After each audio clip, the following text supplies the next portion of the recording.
electoral. Pues es más que nada propaganda. Este senador, pues son de los que están en contra de México. Estos siempre están denostando a México para sacar raja electoral. Hay que estar rechazando todas esas pretensiones de intervencionismo. También se burló del artículo de William Barr. Al presidente no le gustó que el ex fiscal estadounidense le echara flores a Felipe Calderón por su guerra contra el narco, que dijera que Calderón fue el único que realmente se enfrentó a los cárteles y que describiera a López Obrador como el principal facilitador del narcotráfico. El ex procurador del presidente Trump había hecho un artículo en el Wall Street Journal que nosotros tolerábamos a los grupos del narcotráfico, que el único que se había enfrentado a los narcotraficantes había sido Felipe Calderón. Cuando en el sexenio del presidente Calderón, el secretario de Seguridad era el encargado de llevar a cabo los acuerdos con el narcotráfico. Pone en el influyente diario Wall Street Journal, ¿influyente de qué? Influyente para las élites del poder económico, político a nivel mundial. Es un boletín. Casi al final de la mañanera, reporteros insistieron en que el presidente hablara del secuestro de los 4 estadounidenses en suelo mexicano, en Matamoros, Tamaulipas.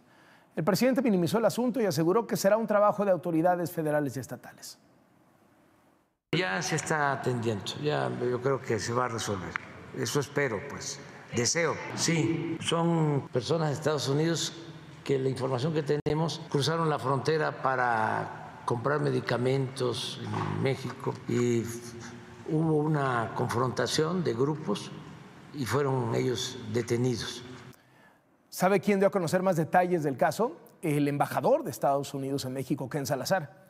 Él explicó que el viernes 3 de marzo, en Matamoros, atacantes desconocidos, y cito textual, secuestraron a punta de pistola a 4 ciudadanos estadounidenses en un incidente en el que murió trágicamente un ciudadano mexicano inocente. Hoy el embajador Salazar visitó Palacio Nacional para reunirse con el presidente López Obrador. Charlaron 2 horas 40 minutos, casi 3 horas. El embajador no quiso hacer declaraciones al salir.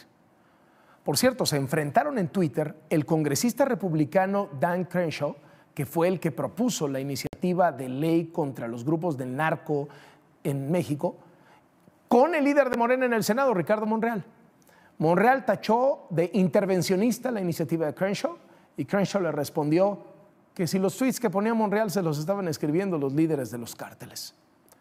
El presidente Andrés Manuel López Obrador ha ido escalando el tono de su enfrentamiento con el Poder Judicial.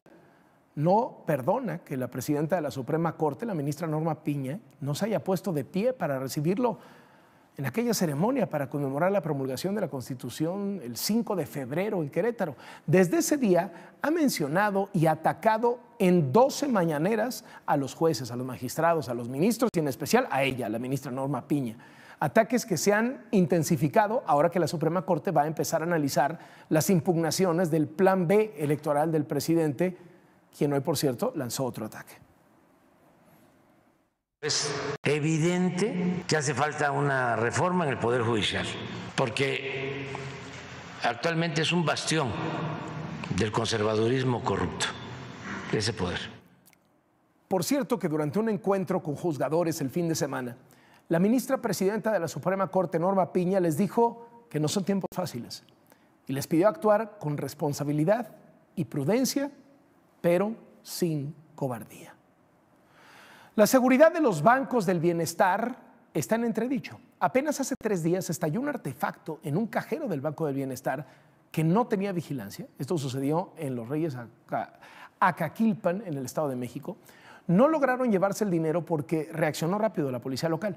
De acuerdo con la Organización Mexicanos contra la Corrupción, hasta mayo de 2022 se habían cometido más de 80 robos en 20 estados con pérdidas de 143 millones de pesos.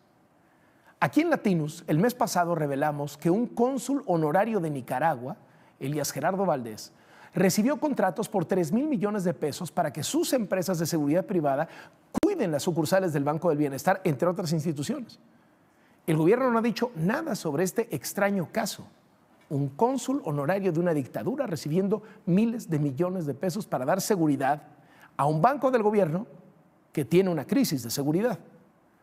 Hoy el presidente habló de una nueva policía de protección dependiente de la Secretaría de Seguridad y Protección Ciudadana. Y la pregunta es, entonces, ¿para qué fueron y dónde quedaron los 3,000 millones del cónsul? Ese es el propósito, que no haya intermediarios y que el gobierno tenga su seguridad. En el caso del Banco del Bienestar, pues tenemos que garantizar la seguridad, aunque la gente es muy respetuosa. Son muy pocos los problemas que tenemos con el banco. Podríamos hacerlo con la Guardia Nacional, lo que pasa es que pues tenemos que dividirnos, ¿no? A lo que yo quiero trabajo. Para conmemorar el Día Internacional de la Mujer, se ha convocado a varias manifestaciones en todo el país. Este miércoles 8 de marzo, pasado mañana, se esperan reclamos para el gobierno del presidente López Obrador frente a la inacción, el abuso, la omisión y la falta de apoyos. Lo lógico sería que después de las manifestaciones del miércoles en la tarde, el jueves en la mañanera, el presidente abordara el tema de las mujeres. Pero él tiene otros planes, y los planes se apellidan García Luna. El jueves, el día después de la marcha del 8M, López Obrador va a llevar a los reporteros de su mañanera a un tour por el búnker de García Luna. La mañanera va a ser en lo que en tiempos de García Luna eran las instalaciones de Plataforma México, literalmente bajo la tierra en la Secretaría de Seguridad Federal. El día jueves creo que vamos a ir al búnker que tenía García Luna. Vamos a tener ahí la conferencia. Se van a rayar por lo que van a ver.